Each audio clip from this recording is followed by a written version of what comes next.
ನಿನ್ನೆ ಆದಂದಿನಿಂದ ಇದೆಲ್ಲ ಸುದ್ದಿ ವರ್ಮ ಅವ್ರು ಅಲ್ಲಂತಾರ, ಇವ್ರು ಹೌದಂತಾರ, ಅಲ್ಲಂತಾರ ಹೌದಂತಾರ.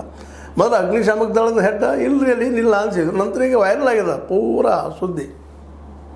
ಆ ನೋಟ್ ಸುಡುವಂಥ ದೃಶ್ಯಗಳು ಎಲ್ಲ ಕಡೆ ವೈರಲ್ ಆಗ್ಯದ. ಈಗೇನು ಹೇಳ್ತಾರೆ ಅವರು? ಹೀಗಾಗಿ ಈ ಒಂದು ನಮ್ಮ ಏನು ವ್ಯವಸ್ಥೆ ಇವತ್ತು ಸಂವಿಧಾನ, ನಮ್ಮ ಬಾಬಾ ಸಾಹೇಬ್ ಡಾಕ್ಟರ್ ಅಂಬೇಡ್ಕರ್ ಅವ್ರು ಮಾಡಿದಂಥ ಈ ಒಂದು ಸಂವಿಧಾನ ಈ ಎಲ್ಲ ಜನರಿಂದ ಯಾವುದೋ ಒಂದು ಒಳ್ಳೆಯ ಉದ್ದೇಶದಿಂದ ಮಾಡಿದರು ಮತ್ತು ಒಳ್ಳೆಯ ಉದ್ದೇಶದಿಂದ ಬಂದಂಥವ್ರು ಇವರು ನ್ಯಾಯಾಧೀಶರಾದರು. ಆದರೆ ಈ ರೀತಿ ದುಡ್ಡಿಗೆ ಹಾಕಿ ಬೆನ್ನತ್ತಾ ಇದ್ದಾರೆ. ಮತ್ತು ಮೇಲೆ ಸುಳ್ಳು ಹೇಳೋದು ನಮಗೆ ಸಂಬಂಧಿಸಿದ್ದಲ್ಲ ಅನ್ನುವಾಗ ಸುಳ್ಳು ಇದ್ದರೂ ಇರ್ಬೋದು, ಆವಾಗ ಬೇರೆ ಪಾಲ್ಗೊಳ್ಳಲಿಕ್ಕೆ ಆಗೋದಿಲ್ಲ.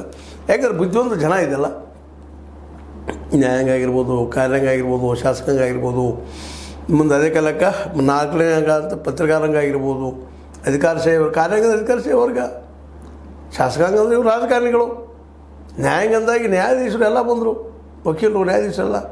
ಇವತ್ತು ಸ್ವತಃ ಅನೇಕ ಜನರನ್ನ ಮಾತಾಡಿಸಿದ್ದೀನಿ. ನ್ಯಾಯಾಂಗ ಸಂಬಂಧಿಸಿದಂಥ ನ್ಯಾಯಾಧೀಶರಾಗಿರ್ಬೋದು, ಸ್ವತಃ ವಕೀಲರನ್ನಾಗಿರ್ಬೋದು, ಒಳ್ಳೊಳ್ಳೆ ವಕೀಲರು ಸಹಿತ ಮಾತಾಡಿಸಿದ್ವಿ. ಇಲ್ಲರಿ ಎಲ್ಲೂ ಎಲ್ಲ ಕರಪ್ಟ್ ಆಗಿದ್ದಾರೆ ಅಂತ. ಅಲ್ಲ, ಈ ಇವ್ರ ಮನೇಲಿ ದುಡ್ಡು ಬಂದು ಬಿದ್ದರೆ ಇವತ್ತು ನಮ್ದು ಅಲ್ಲ ಅಂತ ಹೇಳ್ತಾರೆ. ಎಂಥ ದಾಷ್ಟ, ನಮ್ಮ ಮಕ್ಕಳು ಇಟ್ಟರೆ ನಾವು ಇಟ್ಟರೆ ಯಾರು ಇಟ್ಟರೆ ಅಂತ ಹೇಳ್ತಾರೆ. ಇದು ಹೆಂಗೆ ಹೇಳಿಕ್ಕೆ ಸಾಧ್ಯದ?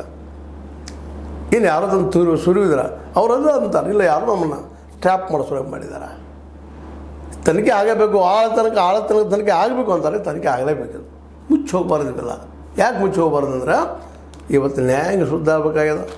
ಕಾರ್ಯಾಂಗ ಅಥವಾ ಶಾಸಕಾಂಗ ಎಲ್ಲ ಇವತ್ತು ನರ್ಮಾಗಿ ಹೋಗ್ಬಿಟ್ಟಿದಾವೆ. ಕಾರ್ಯಾಂಗ ಇರ್ಬೋದು, ನ್ಯಾಯಾಂಗ ಇರ್ಬೋದು, ಅದೇ ಕಾಲಕ್ಕೆ ಶಾಸಕಾಂಗ ಅಂತ ಪ್ರಶ್ನೆನೇ ಇಲ್ಲ.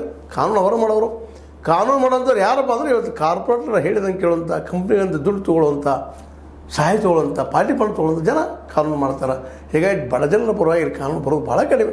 ಏನೋ ಅಂಬೇಡ್ಕರ್ ಅವರು ಸಂವಿಧಾನ ಬರೆದಿಟ್ಟು ಹೋದ್ರು ಅಂತೇಳಿ ನಮ್ಮೆಲ್ಲ ಬದುಕಿ ಅಡ್ಡಿ ಇಲ್ಲ, ಒಂದು ಹಂತದವರೆಗೆ ಅಡ್ಡಿ ಇಲ್ಲ ಅಂತೇಳಿ.